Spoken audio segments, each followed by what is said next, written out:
Plenty of Positivity podcast. Our guest today is Bart Revels. Bart Revels is a senior district sales manager, but he is so much more.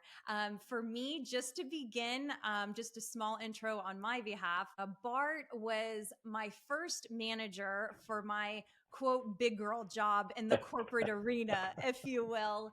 But Bart is he wasn't only a wonderful boss that helped me grow, not in the industry itself, but just in life.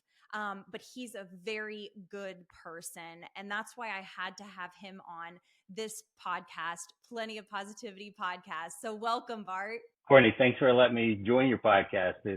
I'm looking forward to it. It's going to be exciting. I'm actually, Bart, I am so pumped for this. I cannot wait to relive the good times, the laughter that we would have on our calls together, especially when I was starting out. I could still remember them like they were yesterday. But before we jump into the corporate experience and sales experience in particular, which is of course your expertise, let's take it back. If you could provide the audience your background, maybe where you're from. Sure. So I grew up in a very small town in eastern North Carolina. I then went to college, went to high school there, and then went to college very close and went to East Carolina. And then after East Carolina, I moved to Greensboro, where I met my wife for 27 years now. And we have three beautiful girls my last one is just graduating high school this year. My oldest one has been out for a while, and my middle one is a sophomore in playing soccer at the College of Charleston. Been a great adventure. I've been in sales or sales leadership since almost 30 years now. So yeah, it feels like it makes my gray hair authentic. But then again, I say that my girls cause majority of that. No, it speaks volumes about wisdom and all the knowledge that you could share, Bart. But no, that is fantastic. You know, as we go through life, we reflect a lot about the influence our parents had maybe on us and that led us to present day. So if you wouldn't mind speaking to that, Sure. your mom, your dad, if there was something positive that just stuck with you. Sure. So I grew up like I said, in a very small town. Both sets of grandparents lived in the same town. All of my aunts and uncles. So it wasn't just my parents. My parents were a great, huge influence on me, but it was also that village, that family, that really got me where I started. We always worked on, hard work. We worked on accountability. We were, always expected to contribute and be a part of that family and do the things that we needed to do.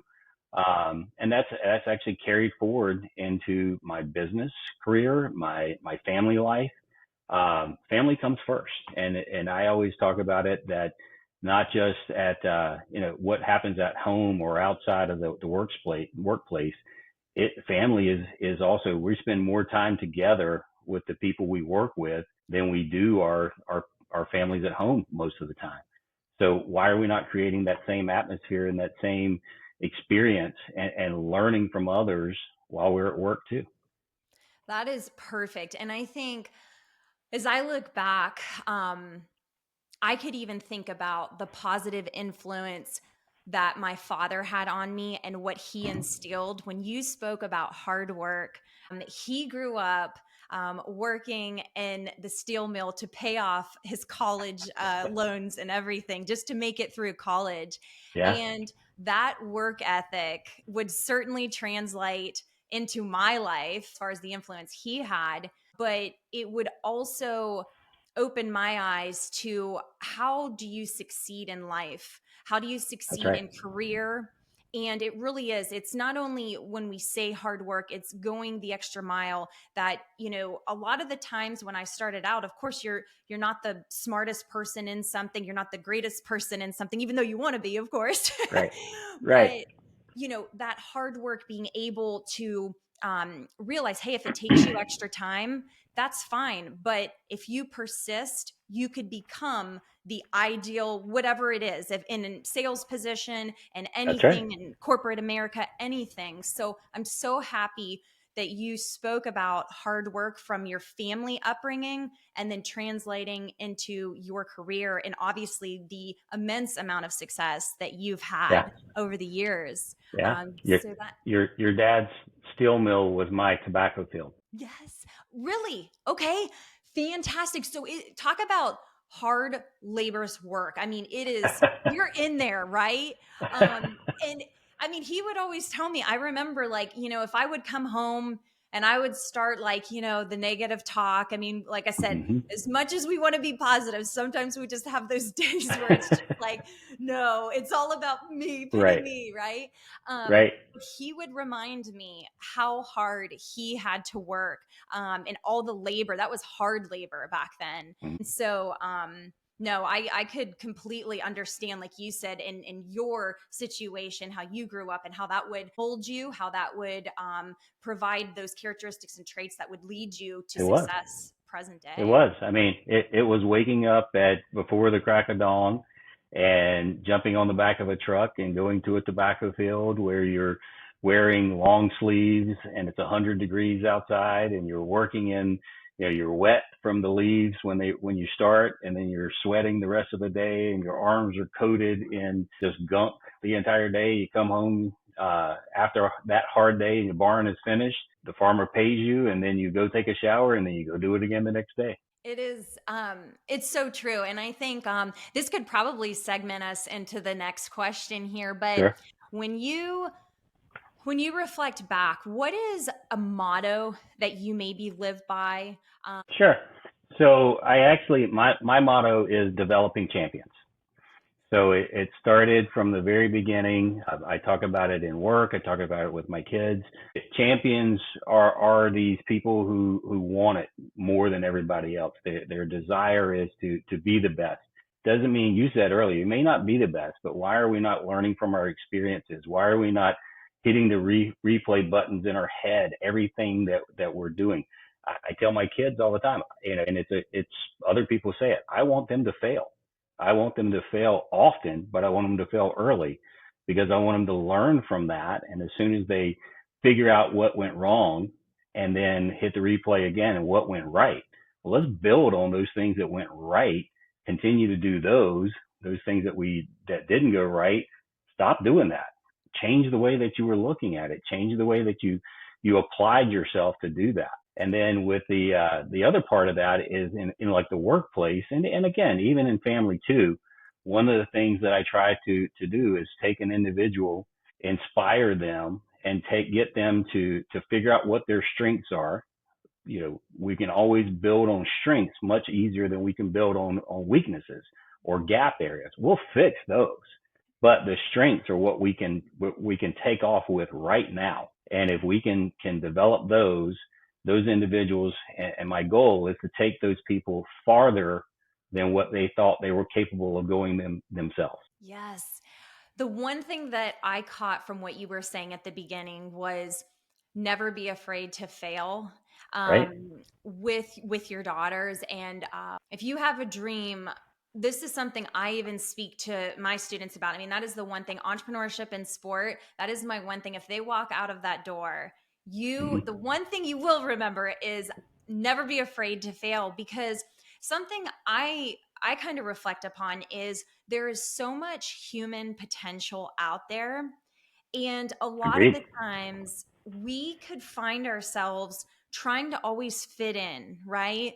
Right. You want to fit into this group, or you're too nervous, like to take that step. You have it in your heart, right? Right. But to get to that next step, it really takes courage. It really takes, reflection of goal setting to get to that next Right. point and taking that action, because we all have good ideas, right? But it's about taking that first step and making mistakes. But the key is the perseverance through those tough times, Right. because I feel like it's always exciting, right? To start something, everything's going good. And, once you get in those muddy waters a little bit, it's kind of like, yikes. And I started this for what? But it is. I love how just reflecting on that statement and how you influence your girls to really achieve big, and that's truly by getting out of the comfort zone and making Sure. mistakes. That's So right. when you talk about, or when we talk about parenting, is Mhm. there and you said you have three girls, and Yes. some of which in sports too. So would you mind speaking about, from your perspective as a parent, um, how sport has played such a profound impact on their life? Absolutely. It's, I never expected girls, and I grew up around boys. I did not know what I was going to do. And when we had our first girl, Kate, she, it was 6 years difference between her and our middle child. But the first thing that I knew was, we were, for us to be able to really impact and connect with each other, we would roll around on the floor and tussle, and not trying to make a tomboy or anything like that. But the reality is that's what we connected with. And then we connected with sports. She was a big swimmer. She won a couple of state titles and just continued to do it, and just, was very good at it. And what I learned very early was I don't know anything about swimming. And so I can't coach. And I learned from that experience, dads love to be involved. Dads love to be, or parents love to be involved in coaching our kids. But one of the things that to get the most out of them, they almost need to be coached by someone else. The part of that I figured out was when I actually used to, I talk about it all the time. We would ride home, and I would go, okay, what happened today? What did you do? How do you think you did? Trying to use the right words, but the reality was, until I went to a conference, that one of the speaker actually said, he's like, stop asking your kid how they did that day. Wait until they're ready to talk before you start a conversation. The best thing that you can tell them is, I love watching you play. And when I started doing that, and then that was my whole response, and then waited for them to be able to start the conversation, it just opened up so much more. Because most kids, they're going to self-evaluate how they did on the field, in the pool, on the course, whatever it is that they're doing. And while they're almost beating themselves up, because kids want to succeed, they want to do better, they're pleasers, they're also trying to please us. And if they think that they failed in our eyes, what are we saying to them? So just stop talking, let them start the conversation, and then just sit back and watch how much more comes out and how much more you're able to communicate with them. And I kind of messed up on the first one, but the second one I started doing a lot better on that, and the third one too. And those conversations got a lot better. That is fantastic, Bart. I took so much from what you just said, and I could reflect back on my time in the sport of gymnastics Mm-hmm. alongside my father, who, to your point, he never came to a lot of the practices. If anything, of course, it's that last 30 minutes, maybe last hour, that he would come, to pick you up. But it was so true. Like, he would try to converse in it, but it would be funny because sometimes he would ask me a question that Yeah. was pertaining to the uneven bars, when in fact we were talking about the we balance were beam. trying. We're trying. Hey, I give it to you guys. It's hard. It's hard. Um, but that was something that really resonated with me, was Mm-hmm. having that distance, but then, to your point, being able to talk to him. Like, if I did have a bad day, it was all on me to discuss Great. it. And what you said, though, I thought was so interesting. To respond as a parent, I love watching you.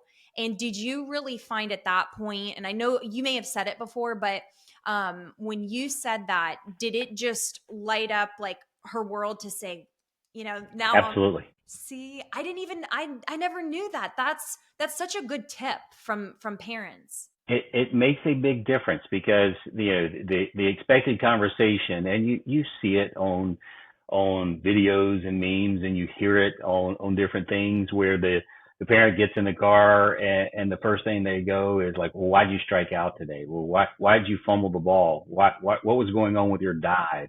Why'd you miss that putt? Doesn't matter the sport. It's almost an accusation. And the athlete didn't want to do that. They didn't want to make that mistake.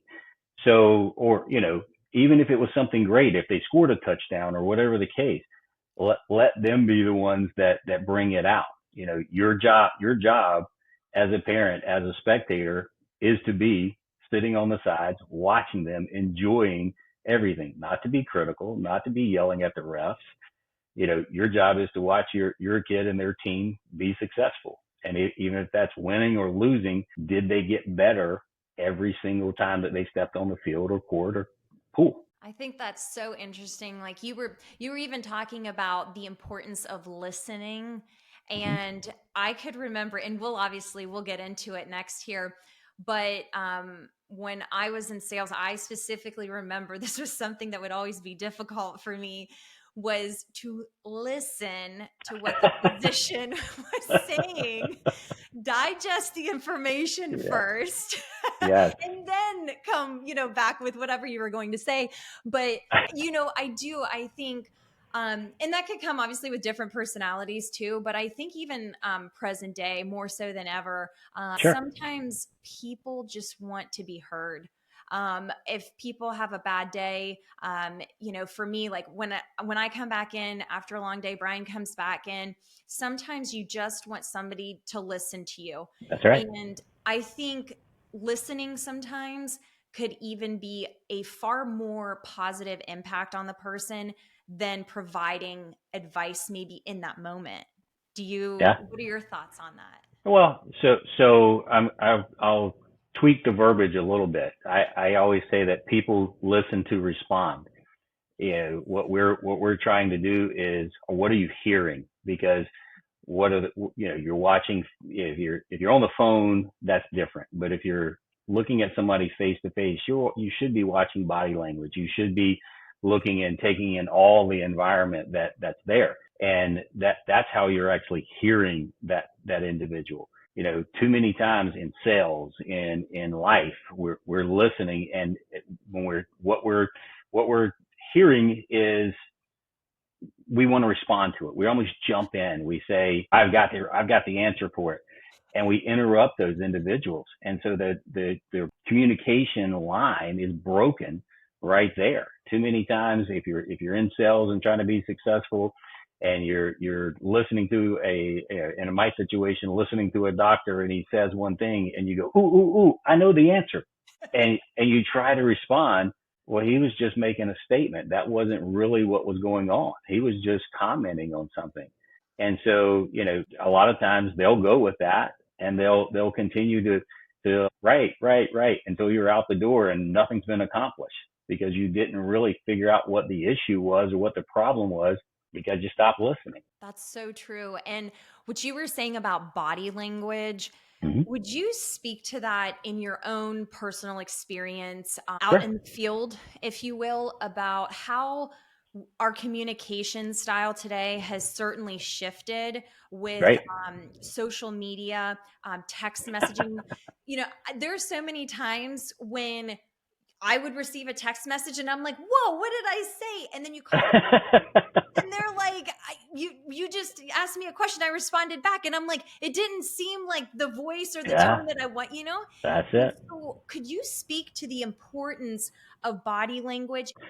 Oh, absolutely. I mean, if you look at an email, or if you look at a text message, you can't read the intent or what they were trying to say unless they put it in all caps. You don't know how they were feeling, or what they were looking at, or how they were actually responding. Too many times we read into it of how we felt Yeah. that they were responding to us, where the reality was they didn't mean that at all. They were just making a response back to what you said, or trying to engage you on a conversation. It's that personal communication where I can see your eyes, I can see your smile, I can see whether or not you're holding yourself up or you're slouching or whatever the case may be.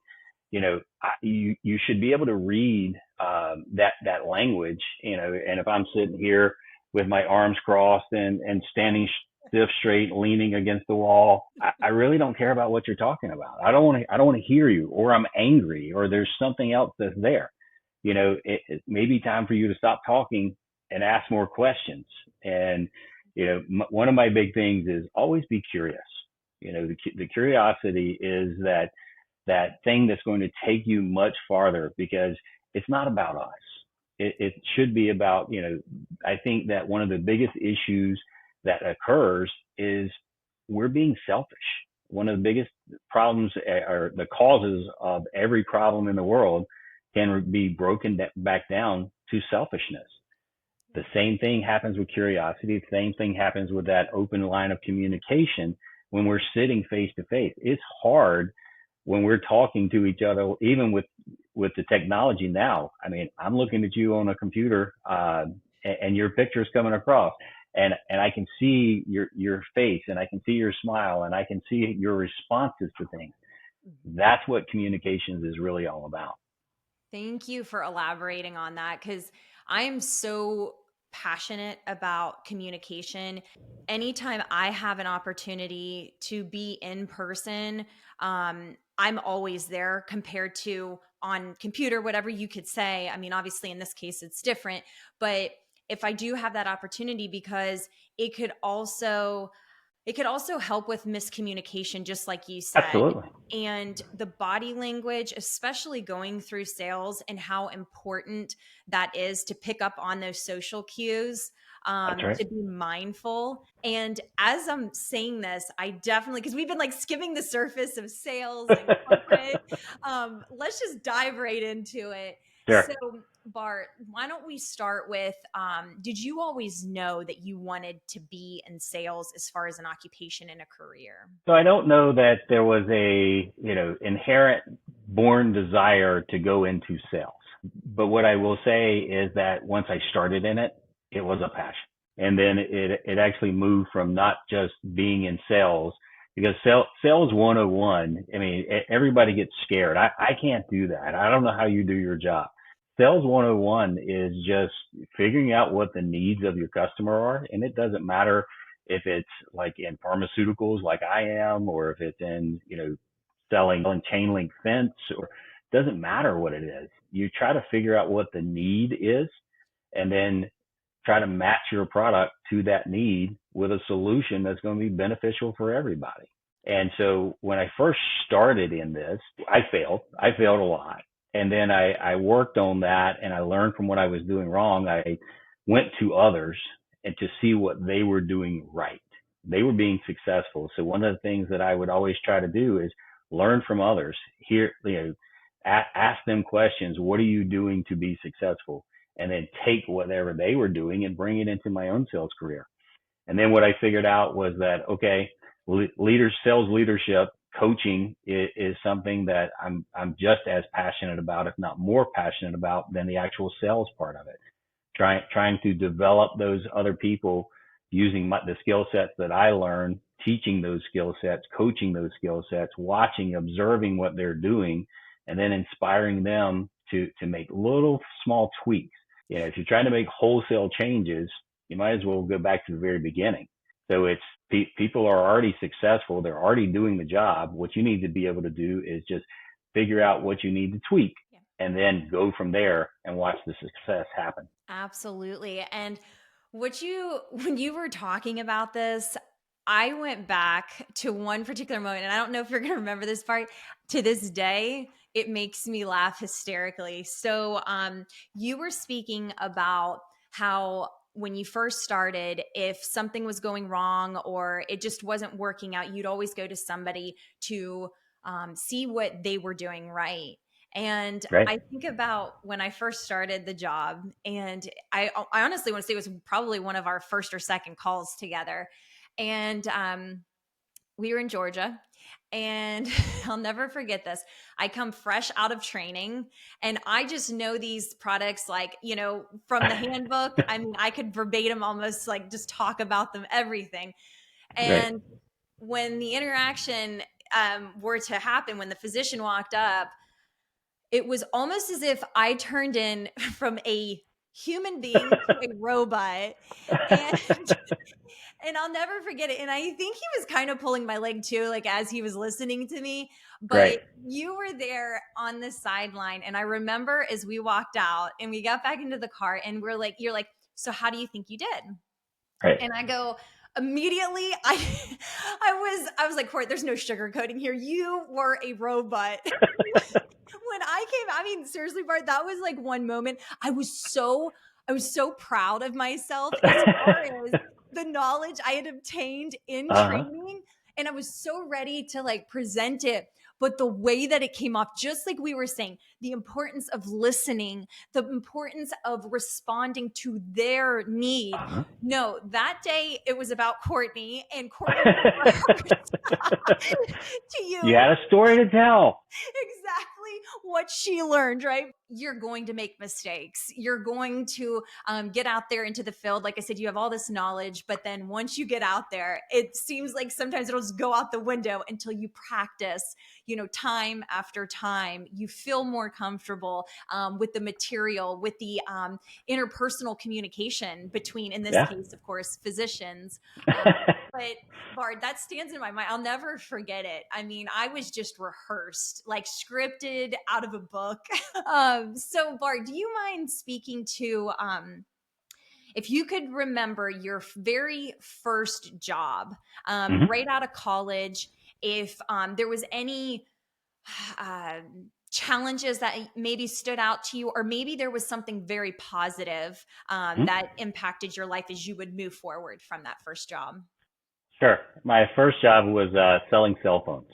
So I worked for Nextel, and I didn't know what sales was, and so I had to learn it. I thought I knew what it was, but even during the interview process, the hiring manager said, tell me about closing, and I was like, I don't know what that means. So, I kind of winged my way through it. I guess it was successful because I got the job. But it was, I had to learn the process, and there is a process to it. It's simple, and it can be broken down. A lot of companies have the models in place, and they expect you to be very rigid, much like what we were talking about, right? You're expected to know the information and almost repeat it back like a robot. And so the reality that I look at is just be yourself. And that's one of the things that I had to figure out is I wanted to be successful. I wanted to put a lot of money in my pocket. And, when I first started, it was not successful. I mean, I was getting a lot more no's than I was, any yeses. And my roommate at the time was a sales manager, and we would come home and he would ask, what happened? And I would tell him, he's like, you got to try harder. You got to do more. The more times that you ask, the more statistical probability is going to pop up that you're going to get a yes. But if Yes. you only ask twice and you get two no's, what happens when you ask that third time, that fourth time, that fifth time?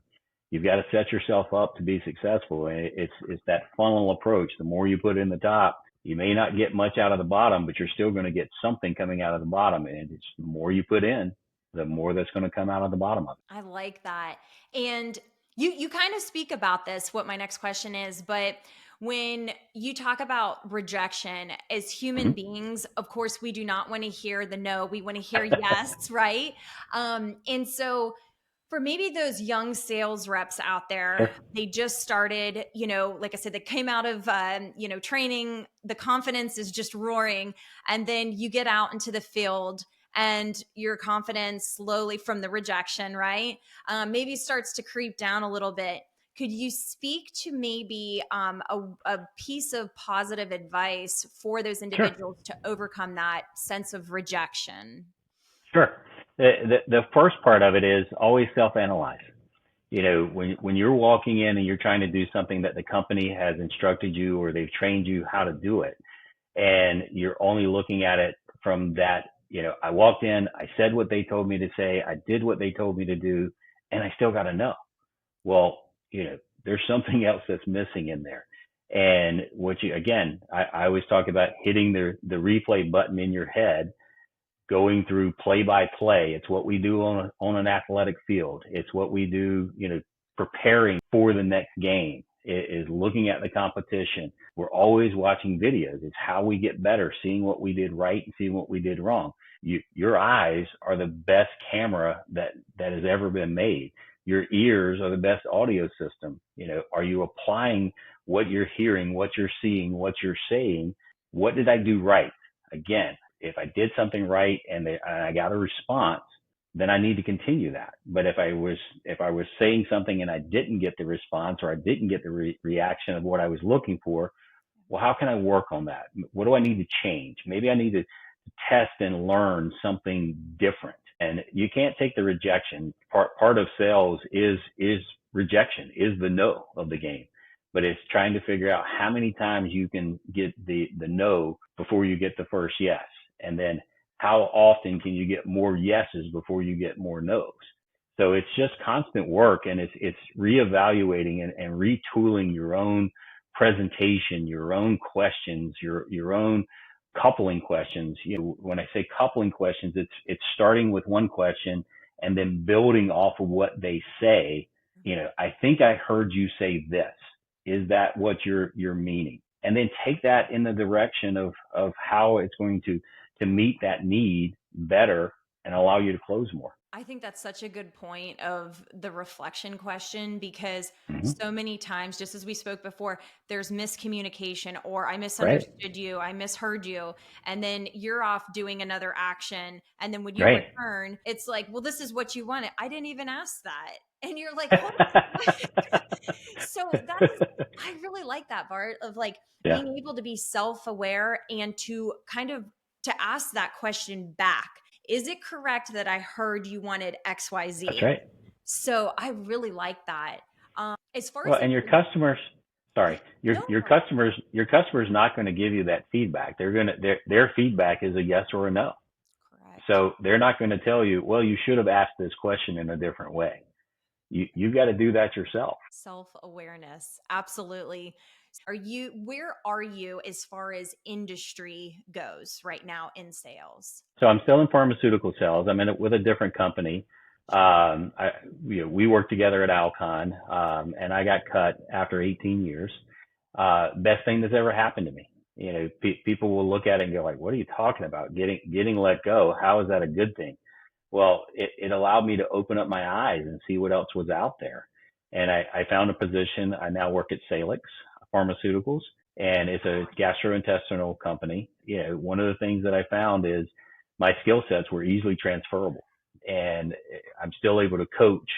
That's my number one job every single day, is to go out and coach my team to be more successful and to put the numbers on the board, to take a look at what they're doing and try to get them to that higher point where they never even thought they could be.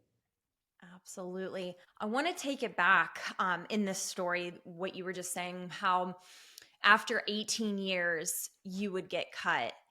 Yeah. How did you move forward with such a positive attitude in looking to say, hey, maybe there's something even better out there? Like, how do you go through that process? I mean, talk about the longevity with a company. Could you speak Right. to that?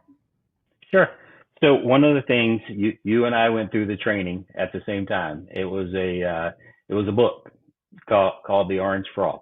Yes. And it had allowed me to understand that change occurs, but are you prepared for that change? And part of it is going through the process and looking at individuals, and then are you preparing yourself for what's coming, the deluge that's coming? One of the best books, again, it's The Orange Frog by Sean Acor. He's got a second part. That's the little small book, but the bigger book is The Happiness Advantage. And those two books allowed me to look at things differently. One of the things that the key topics is happiness is a choice, and I choose to be happy, and that allows me to continue to be positive. And when that bad situation happened, that bad situation gave me the opportunity to watch Kate, my oldest, finish out her senior year of swimming. So I took advantage of that.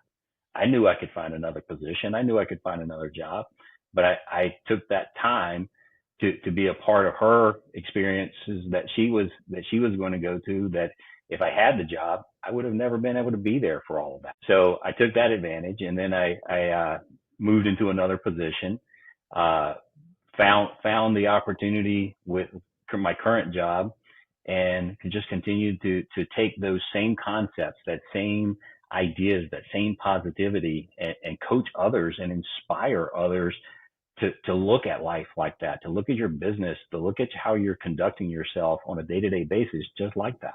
Absolutely. Wow.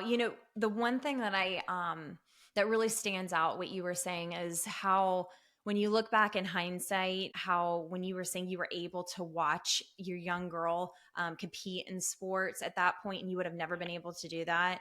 I just would like to speak to the audience too. There's so many times in life when something does happen that Mm-hmm. it wasn't planned. It wasn't in the books for you that you thought That's at right. least, right? But how if you reflect back, how there could be a positive outcome that stems from that. During that cut, I remember I, of course, was part of that too with the Right. contract sales force. Right. And that was a light bulb moment. I remember because that was my very first, like I said, call it like the big girl job, but it really was. It was like my first big corporate job. And I remember walking away from that. And it really, it brought to light this is life. I have rent to pay. I have all these other things, like the responsibility of being a grown adult now, right? Um, Right. but I think that was such a positive moment in my life too when Mm-hmm. that did happen to us because it taught you about perseverance. Like I got on the books right away, and I was just like, okay, what other jobs are out there? We got to keep moving forward, right? Yeah. So I'm just so happy you spoke to that and how you could certainly view what we perceive sometimes initially as something like terrible that happens to us, but when in fact it could open up your mind, or in That's your right. case, to be able to spend time with your family. So thank you for sharing that story. Is there one, for those who were in sales or excuse me, want to go into sales, Mm-hmm. what is that one particular skill set that would really allow for that individual to set themselves apart from others? Maybe it's a certain trait, something that they could work on even. So, I mean, I don't know that I could put it into one. Um, I think that it's the passion and the energy that you bring every single day. It's also being accountable. The accountability is one of those things that if you're the one that brings it to me first, if there's a mistake or if there's an issue that happens, if you bring that to me first, I can help. I can almost fix every single problem that there is if we're the ones that bring it forward first. If I'm approached by someone else, either from compliance or legal or finance, and they bring that error to me as the first time that I'm hearing it, there's not a lot that I can do, right? I'm kind of stuck. My answers and my responses may be forced to be a different way than if you had brought it to me first. So you're going to make mistakes. You're going to do things because you try. The biggest thing that I would say is try. You don't know what it's going to be. You can give your own false attribution error when you think that it's going to happen this way, and you're going forward. That's Murphy's law. The more you look at what could happen, you're going to make that thing happen. The reality is that if you do the things and try and just don't worry about it. If you win, great, that's awesome. But if you fail, okay, what'd you learn? And that's the key part, is just always be learning. Always, don't take anything as a failure. You may not succeed, but you didn't fail. Learn from it, and then take that, and then try to go succeed the next time. I love that. Absolutely. And within interviews, a lot of the times we think of, okay, it starts out, tell me about yourself. Yeah. the strengths, weaknesses, but could you speak to something that you maybe even ask in interviews or that you look for in a candidate? It could be either question, if you will. Sure. So one of the things, like I said, I'm looking for passion. I'm looking for energy. That I'm looking for personality. One of the things that goes into through my brain, the very first, as far as in my world where I'm managing someone and I'm going to be riding with them, is can I sit in the car with them for 8 hours a day? It's I've got to be able to spend that time with you, and I want to be able to have a conversation with you, because part of mine is I want to get to know you at your core level, because I want to know what there is that makes you click, what it makes you tick, makes you, what are your desires, what motivates you. And those are the types of things that I'm looking for in that interview process is, do you have the passion? Are you hungry? Because in sales, you've got to be hungry to go out, and, nobody's going to kick you out of bed every day. You've got to get up and get out of the bed yourself. I don't want someone that I'm going to have to look and worry about. Are they going to get up every day? Go ahead and give me that in the very beginning. That have that, so that's locked in. That's not even on my radar. And then, can you learn? The learning agility and that willingness to take in more information, and again, almost going back to being curious, asking those questions. When I'm in an interview, it's not necessarily I've got a list of questions that I've got to ask. A lot of people are going to respond in a very similar way.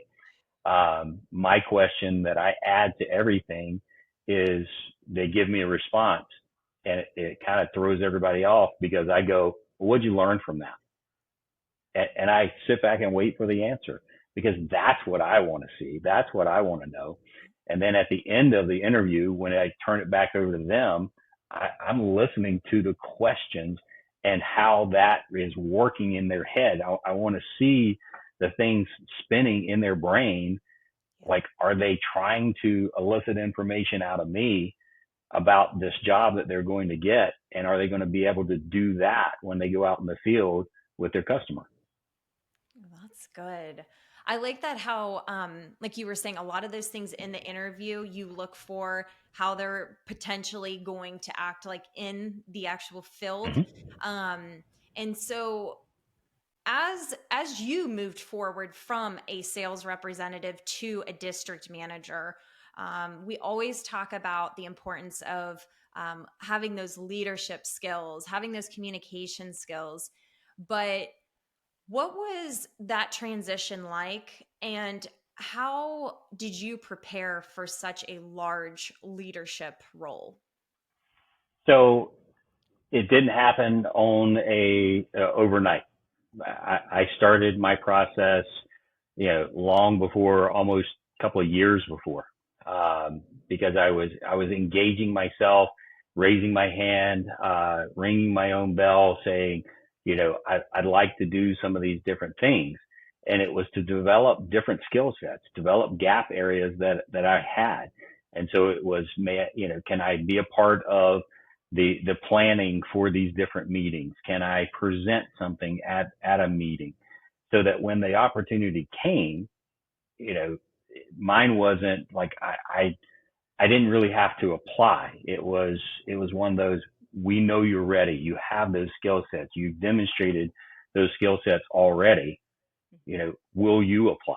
And so it was a great opportunity, but it was one that I had presented myself as, this is something that I'd like to do. This is somewhere that I'd like to go. I know that I can be good at it. It's something that I'm passionate about. So when the opportunity came for me to step into that role, I raised my hand and was able to step into it. That's fantastic. And the one thing that you mentioned, and I feel like is so important in life, is not only to have direction, but to have that vision and Right. how that actually provides the direction, just like you said, that you began taking action so much earlier before you actually had the title of a district manager. But to be that go-getter, to ask for maybe more, tasks alongside of your job that you were holding currently. And I think that could speak to a lot of individuals out there too, who maybe even are in sales and they're climbing in their career, maybe 3 or 4 years into it, wondering if they have an opportunity to be a district manager or take that next step. And those steps that you can take, just like you mentioned, but Sure.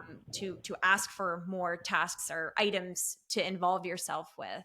It took me 12 years before I was ready. A lot of times in companies, we promote people before they're ready. And so that we haven't given them the experiences. We haven't given them the training to be able to be prepared for that next level. So when I was able to take the next steps, I was prepared. I had those skill sets and that training. I had asked to participate in different training classes I was a trainer at Alcon for about 8 months, and my job was to stand in front of a group of between 10 to 50 people and train them on how to sell and train them on the products and things like that. So that gave me the ability to not be scared, to not be fearful of what the response is, what their reactions, and it was my job. So I learned what I needed to do. I became that expert in it. That's one thing that I would always say too. Become the expert, become the go-to person in anything and everything that you're doing. That's the things that your leadership is looking for, is who's willing to take on additional responsibility and take on things that they may not be ready for, but you're going to learn from that. And once you learn from that, you're able to do it. I love that. It just motivates me right now, Bart. I love it. Like you really, you're a great motivational speaker. I mean, are you going to be coming out with a book soon, Bart? Because I would be the first to buy it. I'm No, serious. I wish, but my problem is I do read a lot. So my wife would laugh at that comment and she'd say, "You don't read, you listen." I drive around in the car all the time, so I listen to a lot of books. So a lot of my information does come from others, Yeah. but that's utilizing what they've already written and then putting it into practice. That's a form of flattery, or it should be for those authors. I really like that. And if we could take a step back with the natural transition, of course, from sales rep to then district manager, regional manager, and so forth. But if in fact you are that sales representative who does not necessarily see themselves going to that next stage of a district manager, how Sure. do you, from a district manager's point of view, how do you still maintain their motivation in what they're doing if they've maybe passed, I don't know, 5, 6, 8 years and that's what they want to do? How do you kind of hold the carrot still out in front of them to be motivated? Sure. So some people don't know what they're capable of doing, and so it's being presented with those opportunities that you may not even realize you already have those skill sets to be a leader. If you can't do it, that's okay. If you choose not to do it, that's okay too. But the reality that we run into is too many people don't think that they can, or they don't like the things that their leader, their manager is doing. One of my goals has always been to be the manager that I always wanted when I was a sales rep, and to be able to show individuals on my team that this is a job, and I try to do this job just like I would do your job. I try to do it to the best of my ability. I use those things. I'm working with people. I enjoy what I'm doing, but those individuals that want to stay in sales, great. We're always will need salespeople. That's what drives industry. But with those individuals, are there different progressions? Can we make you a senior rep? Can we make you an executive rep? Are you hitting 110% every single year? If being a rep and a professional rep is what you want to do for your entire career, okay, well then how do we make you the best at that? And how do we put the most money in your pocket? Looking at other opportunities too soon or too fast may actually hurt you. but you need to be successful and be the best at what you're doing. Can we make you a trainer? Can we get you in touch with other people because you have been successful? This is what you want to do.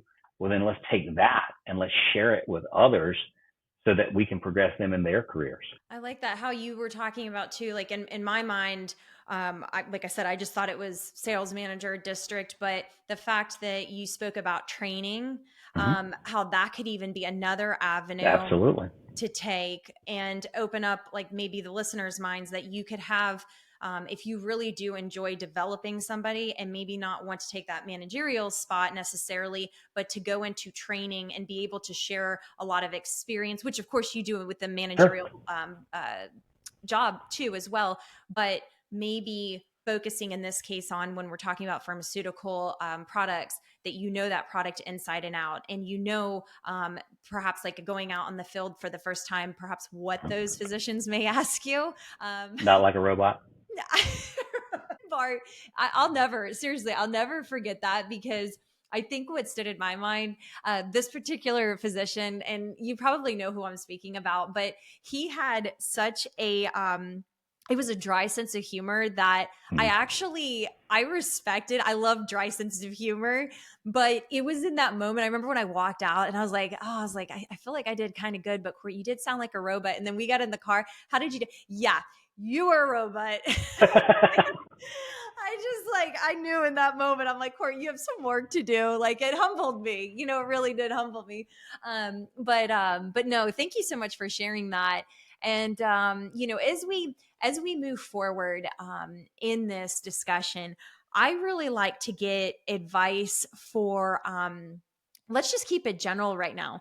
It Mhm. doesn't have to be career if you want to speak career, or it could be life, but just maybe that one piece of advice that you can maybe offer somebody. Sure. Write down your thoughts. It's something that I have not always done, but I've started to do it a lot more. And too many times I'll be driving down the road and have a, like, the next big thing thought, and I get to my destination and forget what I was even thinking about. So write it down in the moment. Take advantage of, build on that, and then come back to it later. If it's not meant for today, maybe it's meant for tomorrow, and just write that down, because you never know. It could be the next big thing, but if you forgot about it, it's gone. And you know what's interesting when you talk about, not just like writing something down, but like you said, like the next idea maybe that you have, but you spoke about it too, and throughout this just discussion that we've had, but staying curious. Hmm. And I feel like a lot of the times, even when I'm teaching entrepreneurship and sport, we talk about, just take entrepreneurship just in general, but how curiosity is really at the root of everything. Absolutely. Asking questions. Why does something, like, a lot of times it's curiosity, it's someone's frustration. Like, could Yeah. you make it better? Why does it work like this? Could we change the method? Could we make it more effective? Could we make it more Right. efficient? And I think when you speak about curiosity, um, I cannot highlight that word and how important it is in life, because a lot of the times we're kind of in our own bubble most of the time, and you never take the time to even ask questions to yourself about the world around you and That's right. how you could make it more efficient, more effective. The practice too, when you talk about writing down something, are you speaking to even to the extent, maybe not so much of that idea, but journaling? Do you journal? So I don't necessarily journal, but I do use my notes. I mean, I'm using the technology. I'll write down notes on my phone, and I'll send text messages to myself, just to remind me to do things, to remind me of an idea that I had, because I may not be with that person, but I may be thinking about a rep and something that I want them to try. It Sure. just pops in my head, and then if I didn't write it down, when I do meet with that person or talk to them on the phone, you know, I may lose that thought. So Good point. I've started doing a lot more of that, so that I am ready and I can pull it back up and go like, hold on, there was something that I needed to tell you, Sure. and there I've got it. But back on curiosity, I think Ted Lasso said it best: be curious, not judgmental. So that's one that I actually wrote down before we came to the filming today, and making sure that we tie that in because it is so true. I really like that because, as I would go forward in life, I started really taking to entrepreneurship in general, even just the Right. study of it and understanding how ideas are developed.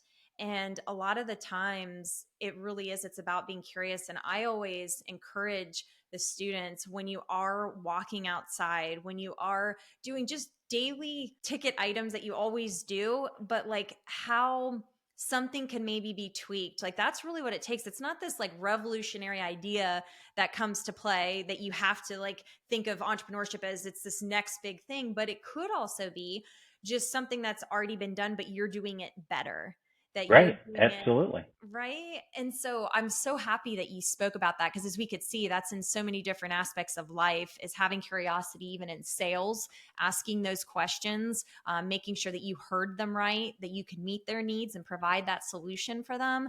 But that also too, it's in entrepreneurship, it's in different like ways or means of life Yeah. too. It it's Um, it's life.